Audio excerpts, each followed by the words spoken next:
Jason. And I recently was at a game plan number 2, and Jeff Hill knows that I'm good with numbers. I'm actually a recovering electrical engineer, so very analytical. I'm trying to get over that, but still struggle with it.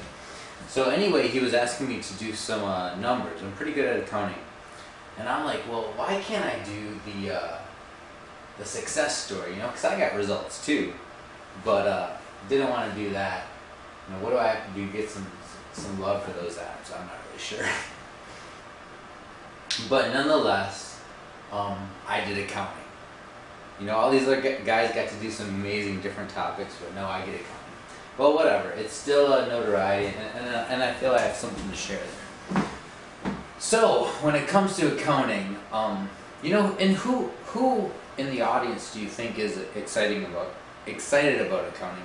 Do you like to do your taxes? Do you like to balance the checkbook? No. But do you want to grow your business? And I think that's where people start to say yes. How would you like to grow your business 290%? Your income 290%. So Tommy Migert was one of the other speakers this weekend in Michigan, and he goes over that 5-step process that he's done for inviting, which is awesome. It's really great. But out of all that, the 5 steps that he's created and spreading that out throughout his whole team, the increase that he's seen in his income was only 50%. I mean, that's still great. By all means, most people would be excited with 50%. But from doing this accounting, I found a way to get 290% growth out of your business. So hopefully, that's getting people excited. But for that 290% growth, do you want to work 290% harder? And I think that's where people said, well, maybe I'm not willing to do all that. But what if I told you that you could get 290% growth with only 10% extra effort? Now maybe I think people would be willing to listen to a little accounting, right? How does accounting sound now? So the 3 keys that I want to share today for business growth, it's pretty easy. In order to grow your business, first you need to know where you're at. So the 3 keys are measurement, measurement, and measure. How can you achieve a goal that you're not shooting for? So first you have to see where you're at in order to improve. As measurement goes up, your errors will go down. Your mistakes are going to go down. Think about this for a second. If you only measure your taxes once a year, you have the opportunity of having a bad year. That's why big companies, they measure their taxes every quarter, and there's less room for error, and they make sure they always have enough money to pay their taxes. But what would happen if you measure your results every month? You might have a bad month, but then you can self-correct and have a better month. What about the week? What about if you did it every day, every hour? Then at worst case, you could only have a bad hour. So you see, as your measurement increases, the mistakes or the opportunity for mistakes goes down.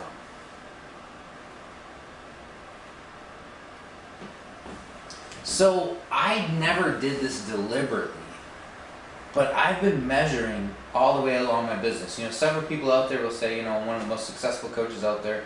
The income is really good at this point. But for example, this is Tommy's 5 steps. So these are all the different people I've sent out the 5 steps to. And here it's hard to see, but I sent out 70 step 1s, 37 step 2s, 30 step 3s, and only 4 step 4s. So right there you can see there's a discrepancy. And when that happens, now you know to look at this area and see what's going wrong between steps 3 and step 4. So again, I'm not doing that deliberately, but whenever I want to improve something, I look at where I'm at, and that gives me opportunity for improvement. Same thing here. This is a different report that I have. A continuation to give with the 5 steps. You write down how many steps you're doing, write down any sales that you have, coaching hours, stuff like that. And then from here, I take my weekly goals, put it up to monthly goals, up to quarterly goals, and then there's a yearly goal at top.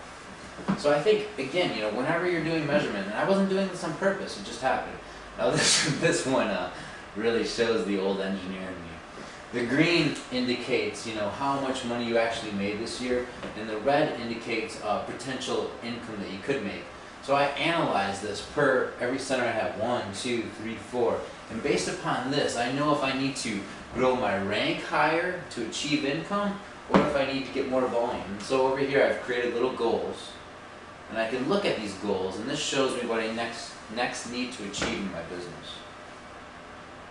And this is the same thing. Every week, I look at the sponsorship drill down and make sure that all my people are active.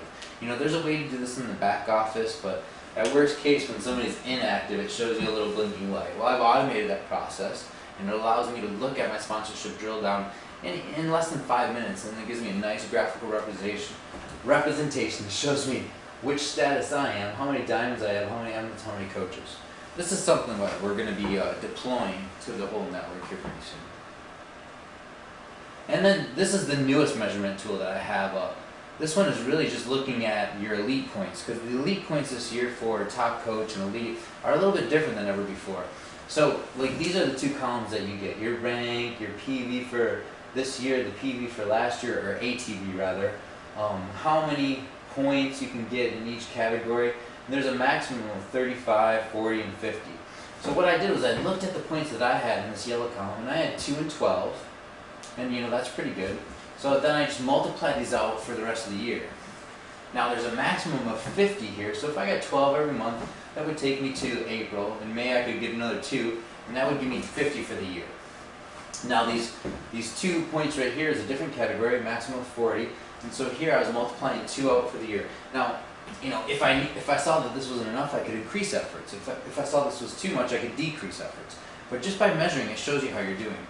And then I looked at the volume here, and so this volume times by 12, subtract the volume from last year, gives me 705,000, divide that by 10,000, that's 70 points.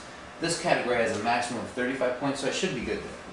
So if you add the 35 and the 50, that's what, 85 points? And so I would only need 24 extra points in order to get 100 for the year. So just by looking at this, you can track your progress and make sure that you achieve these accomplishments that you're shooting for. Alright, so that's just a long discussion about the things that I've done, kind of not even intuitively, but not on purpose, to achieve the results that I've achieved. So now the real question is, how can you grow your own business? So the idea that Jeff Hill wanted me to share was this document that we have in the back office. And just so that you know how to get there, you're going to go to the Coach Training Academy, and under Reference Materials, you're going to find the Business Activity Tracker. And notice here it's a PDF file. So go ahead and click on that and you'll download that file. This is the file you get. And because Jeff Hill wanted me to work with this, I downloaded this, tried to play with the numbers. Right down here at the bottom it says that you have to have Adobe Acrobat Reader in order to use this file. I tried over and over and over, and then these ratios didn't work, and then sometimes the sums didn't work, and the columns didn't work, and I'm like, I'm just fed up with this. And if you think about it, PDF is not a document used to keep track of numbers. Maybe a program like Excel is. So the engineer in me took that whole document and put it into Excel, and that way I know I can track the numbers better. So this is the same thing that you see as a PDF, but I just made this, and I'm willing to share this too. So I'm going to give the email at the end of this video. If this is something you want to use for your team, go ahead and send me an email, and I'll send you off a copy, along with this video and this presentation, if that's something that matters to you. So anyway, I was just trying to set up goals for the week. And basically, if you look at this, these aren't hard ratios. So there's daily activities here. You should share with 2 people, work out in the gym, drink Shakeology, read 10 pages of personal development, listen to 10 minutes of audio, manage your online business, and follow up with prospects and customers. These are something you should be every day. So as you do them, you just check it off. At the end of the week, it tells you how many of those totals that you had for the week. And you're going to want to have 5, 6, 7 of each of those. Down here, well, let's skip one. Down here it goes to your hours. So how many hours per week are you working in your business? In person, over the phone, online, administrative, meetings, and total. So here I just kind of added those up. And you can see they're pretty modest. So I was trying to spend half an hour a day in person, just a quarter hour a day on the phone, and 1 hour a day online. And that's adding up to about 2 hours a day, 1.75, for a total of 20 hours per week. So you see, I was doing some extra work on here on Saturday. In fact, the meeting that we were at was on Saturday, so I added 6 hours there. So that added a lot to this total. But just by keeping track of this, you can see what are my results and what do I need to improve on to get better results. Alright, so the numbers I want to talk about last year are the individual numbers that we have for business results. So these numbers are actually pretty simple. It's just the number of people that you find. So these might be the people that you go out to every day and you talk to. And not 100% of the people that you talk to will you actually get their information. And therefore you can't follow up with somebody that you don't have the information for. So what I'm saying here is, maybe you're talking to 6 people a day, but you only get 4 people's information that you can actually follow up with. So that would be the invite number. And then the share would be, in game plan number 1, what they said for share was that's something where you put somebody else in front of something that's not yourself. So maybe that's a video or an email, or you send them to a fit club or a business opportunity. So that's the share numbers. And then down here we've got sponsorship, how many customers that you got, how many coaches that you obtained that day or that week, number of Success Club points, total products sold for that day, and total number of commissions for the individual day. So you can see these numbers that I've laid out here really aren't too aggressive. I mean, pretty easy to talk to 6 people a day, get 4 people's information, share it with 2 people, and these 2 people may have been somebody you found last week, and then that's going to average up here to 2 sales per week of $50 a piece for a total of $100. And the number that I really want to focus on is the number of people that you follow up with. So 28 out of 42. Well, now that we have a measurement tool, now and only now can you actually improve on those results that you've had. So first you have to see what point A is if you ever want to take the steps to get to point B, C, D, and eventually Z.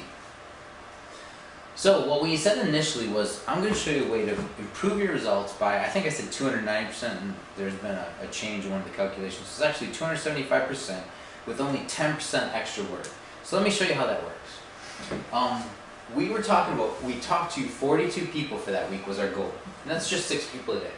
So now, out of those 42 people, we just wanted to follow up or get the information for 28. So again, that's not 100% of everybody that we talk to we're actually following up with. But out of those 28 people, these are the ones that we're going to follow up with.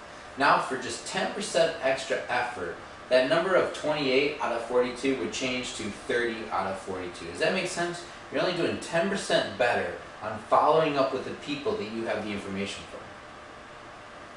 So now what I want to do is I want to do 10% better in my sales totals. So you see we made 2 sales that week out of 28 follow-ups, and that's an average of 7.14% for your sales ratio. So what we're saying again is just 10% extra results. So that would bump us up to 17% in the sales ratio, would actually give us 5 sales. So 17 times 30 would be 5 sales. And the third thing I want to improve on is the average that you charge per transaction. So we had 2 sales that week of $100 total. Divide that by 2 is $50 each. So if we could just ramp that up 10%, that would be each sale is now $55. And somebody would be like, well, how can I make sales more expensive? Well, think about it. With the challenge packs, you can sell a better pack. Or if you're just selling the Power 90, maybe you could add an extra body fat gauge or a band to it, something of that nature. Again, these ratios are just a little bit harder than you're already working, just a little bit better results. And the more and more you do it, you will get better results. So $55 times $5, or $55 times 5 sales that week, and again the 5 comes from 30 times 17, that would give us $275, or an increase of 270%. Alright, so you might be looking at these numbers, and really we're just increasing everything that we do. The follow-up with 10% more people, 10% better at selling, and 10% higher average sale to get to these numbers. So you might be saying, Jason, I never thought I could get these kind of results for just, limited gains across the board. And these kind of gains are going to happen anyway, just from doing the business. So you might be saying, I'm a heavy hitter, I can do even more than this, Jason. What if I did 20% extra effort? What would that be?